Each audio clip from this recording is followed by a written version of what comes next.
The grand foyer shimmered with chandeliers and laughter. Mira stepped inside, invisible amid the perfume and pearls. Every guest turned toward Lena, glowing in gold, flawless as ever. Her parents stood beside her, radiant and proud, basking in reflected light. When Mira approached, her mother's smile faltered for half a breath. "Darling, you made it," she said, tone polite but hollow. Her father nodded once before turning back to the photographers. Mira moved toward the seating chart, pretending not to notice. Her name sat at table 12, near the catering door. Lena, of course, was at the head table beside their parents. It was all perfectly arranged, like every detail of their lives. A waiter handed Mira a glass of champagne with quiet sympathy. She murmured thanks and found refuge near a marble pillar. From there, she watched Lena float through the room like sunlight. People leaned toward her, eager, charmed, captivated by the golden child. Their laughter swelled, drowning the quiet pulse of Myra's thoughts. Her mother's voice carried across the room, clear and commanding. "Remember, only the three of us for the family portrait." The words hit harder than intended, precise as a blade. 3 of us. Not 4. Never 4. Myra's fingers tightened around the glass until it almost cracked. She forced a smile when the photographer passed, pretending not to hear. It was always this way, subtle enough to deny, cruel enough to wound. She took another sip, the bubbles sharp on her tongue. In the reflection of the mirror, she saw herself fade behind Lena's glow. Guests approached, offering compliments meant for the wrong sister. "Oh, you and Lena look so alike," one woman said brightly. Mira laughed softly, because that was safer than correcting her. Across the room, her father adjusted Lena's necklace with care. A small gesture, but one Mira had never known. Every touch, every glance, every word chose sides. The string quartet played softly, drowning her heartbeat in polite melody. Someone called her name, too cheerful to ignore. Her mother appeared, clutching a clipboard from the event planner. "Table 12 should be good for networking," she said briskly. "The Hendersons are there. They might need a tech consultant." Mira nodded, swallowing the familiar ache. "How thoughtful." Her mother patted her arm distractedly and drifted away again.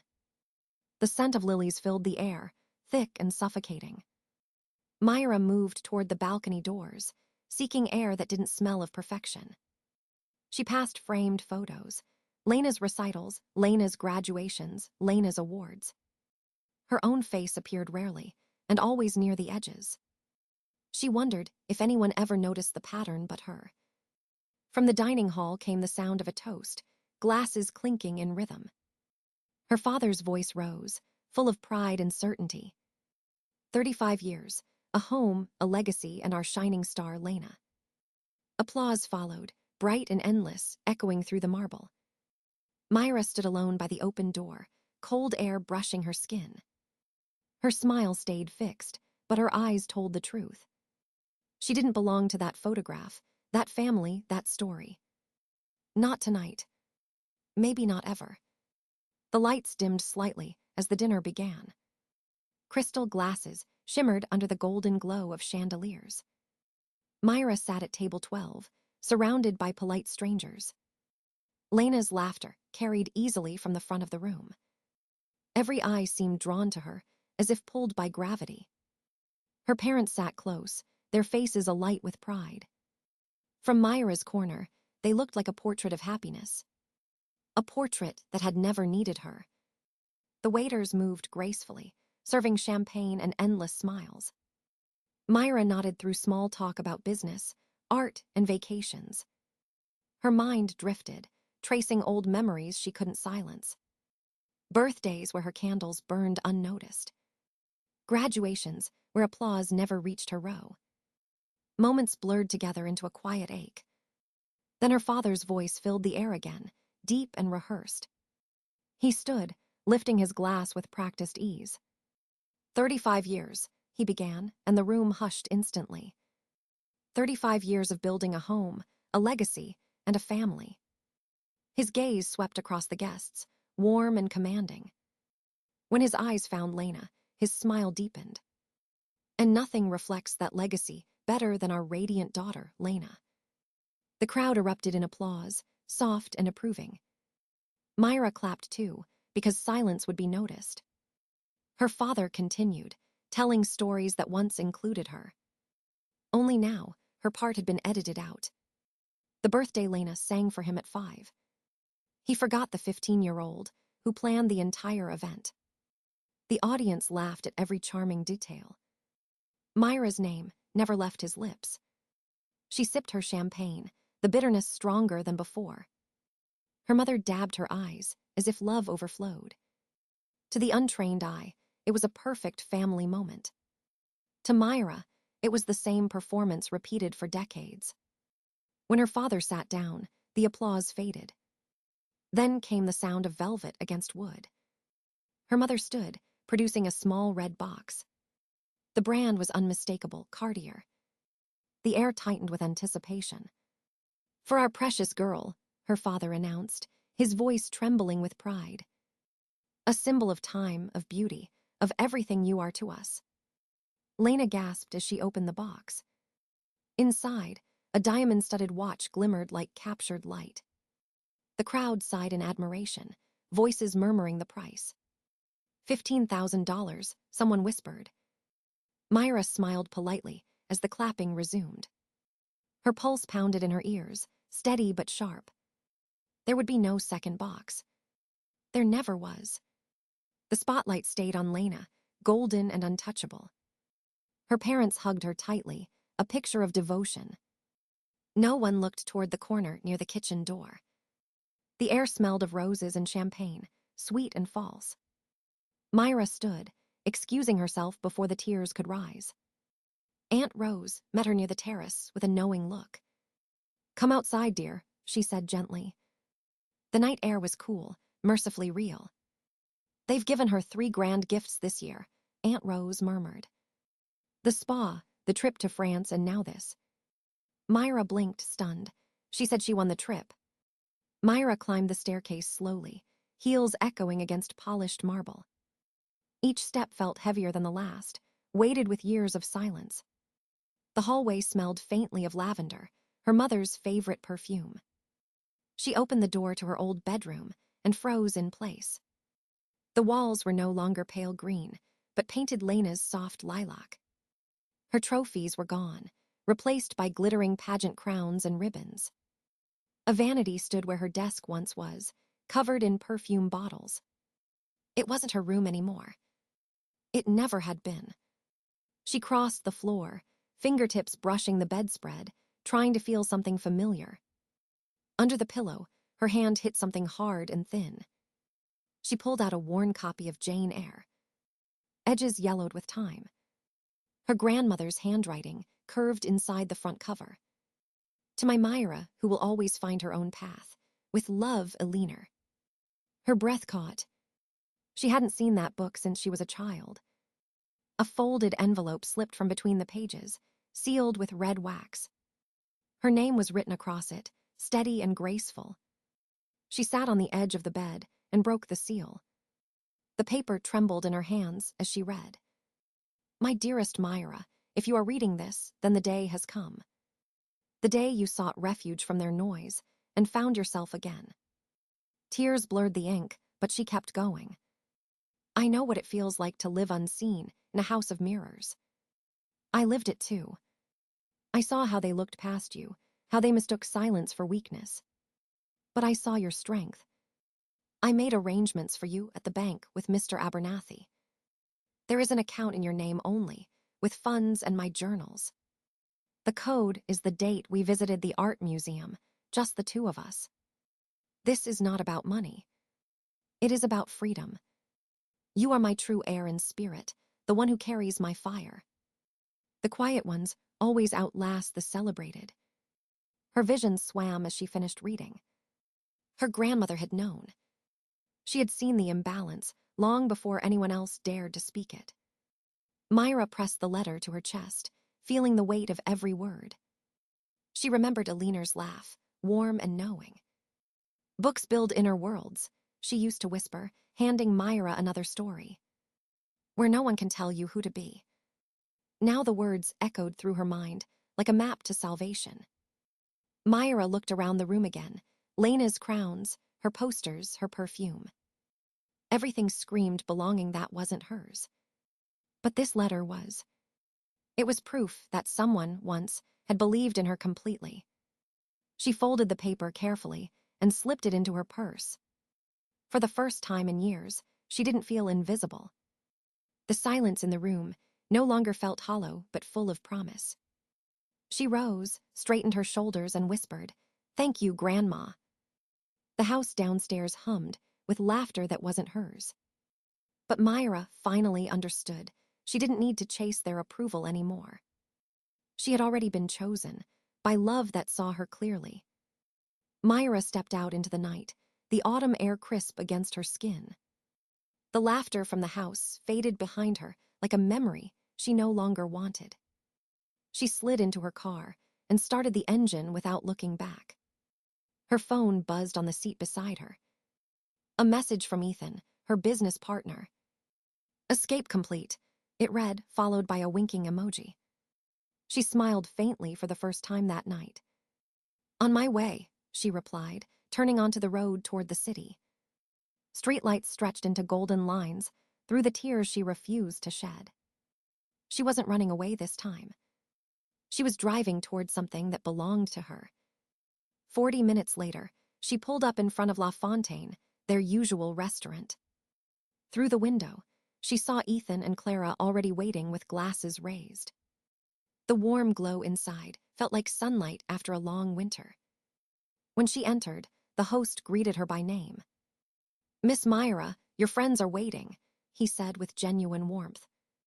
No masks, no performances, just recognition.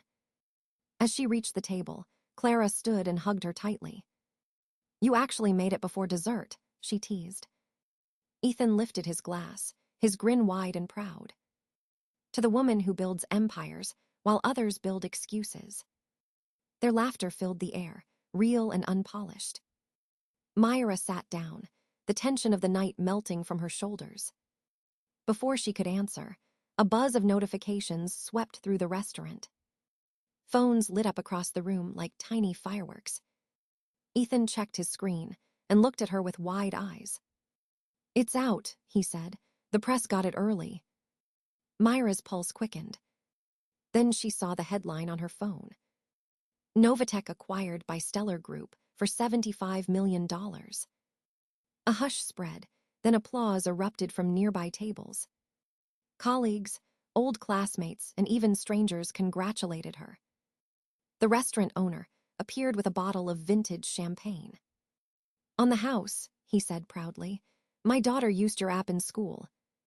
For once, her success wasn't ignored or minimized. It was celebrated, out loud, without hesitation. Ethan raised his glass again, eyes glinting under the light. "You know what this means, right? You're officially unstoppable." Myra laughed, the sound unfamiliar yet liberating. Her phone buzzed again, messages from her parents and Lena. She turned it over, unread. They had their stage, she had her truth. Across the table, Clara handed her a small wrapped box. "Open it," she urged. Inside was a framed photograph of her grandmother Alina, young and fierce. Her handwriting on the back read, "To the women who choose their own tables." Myra blinked hard, her throat tightening. The letter in her purse felt heavier, more alive.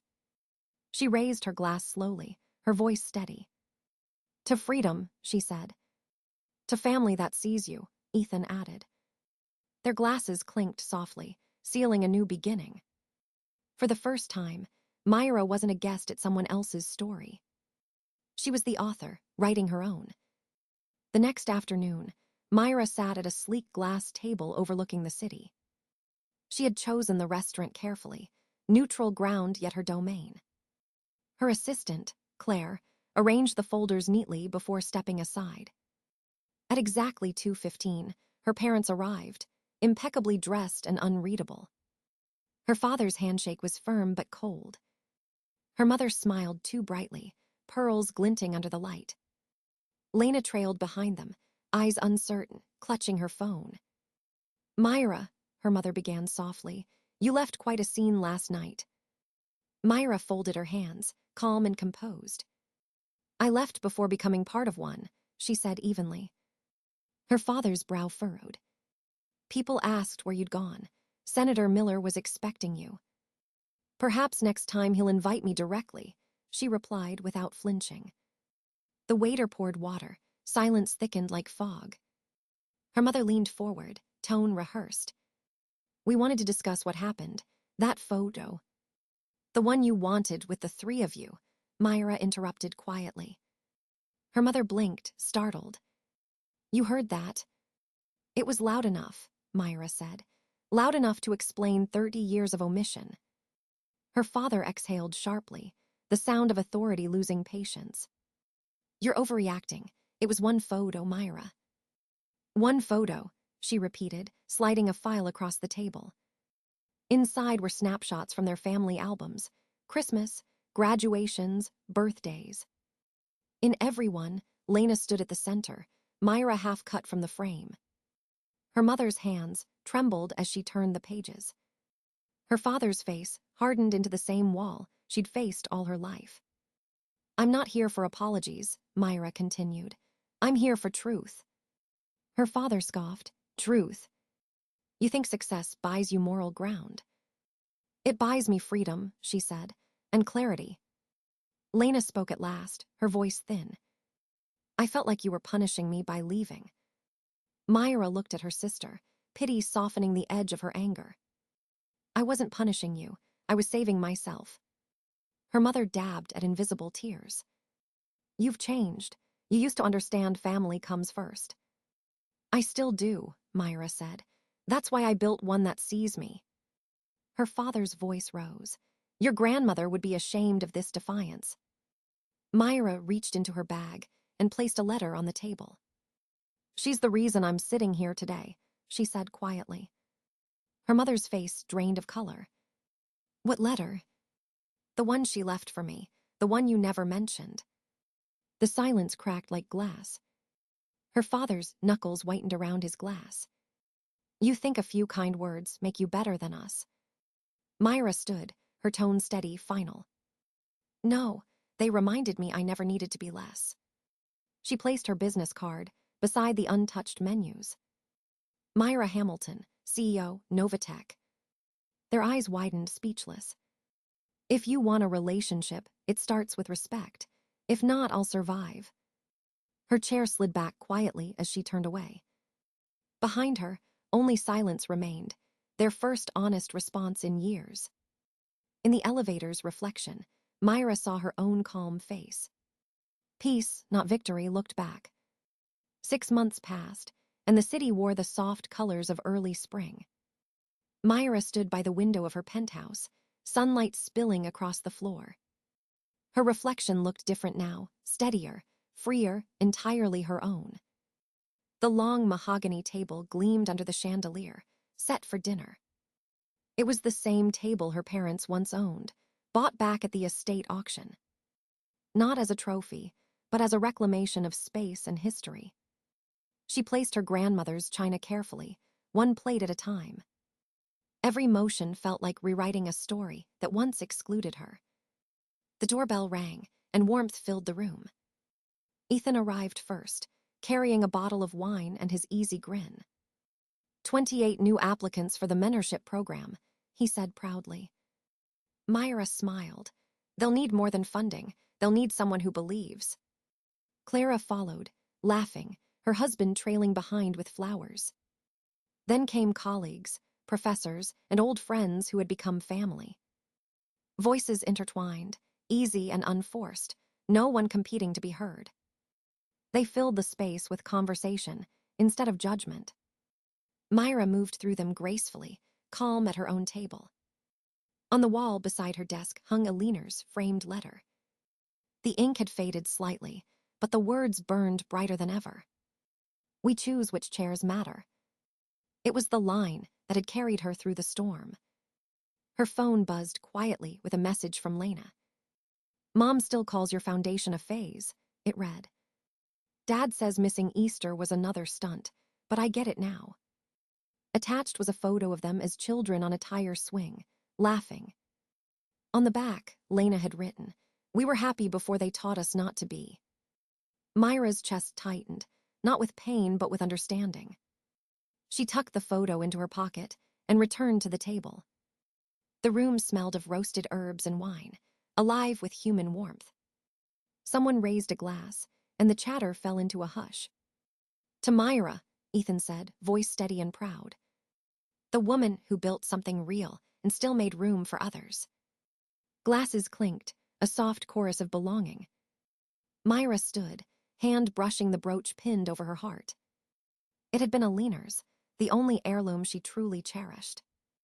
"To chairs that matter," she said, her voice low but certain. "And to the people who fill them with truth." Laughter rippled through the group, tender and free of performance. Later, when everyone left, Myra lingered at the empty table. The candles had burned low, their glow soft and forgiving. She traced the wood's grain with her fingertips, grounding herself in the moment. At the far end stood one empty chair, left deliberately unfilled. Not a symbol of exclusion anymore, but of possibility. A reminder that she could choose who sat beside her. The night stretched quiet and kind beyond the windows. Myra exhaled, steady and whole. She had left the old table behind, but built her own and invited light to stay. The house was quiet again, but this silence felt alive. Myra stood by the window, the city lights flickering below. Her reflection met her gaze, calm, certain, untouchable. The world outside kept moving, but she no longer chased it. She had built her own orbit, her own gravity. The letter on the wall glowed faintly in the lamplight. Its words were no longer a lifeline, but a promise kept. Alina's voice seemed to whisper through the stillness. "You've found your chair, my girl." Myra smiled, the kind that came from deep within. She glanced at the empty seat across the table. It no longer hurt to see it waiting. It stood as a reminder of everything she had reclaimed. Love that chose her. Peace that stayed. Freedom that didn't need permission. Her phone buzzed once more with a message from Lena. "Proud of you," it read simply. Myra typed back, "Find your chair too." Outside, the sky shifted toward dawn, soft and golden. For the first time, she didn't feel like she was leaving anything behind. She was already home,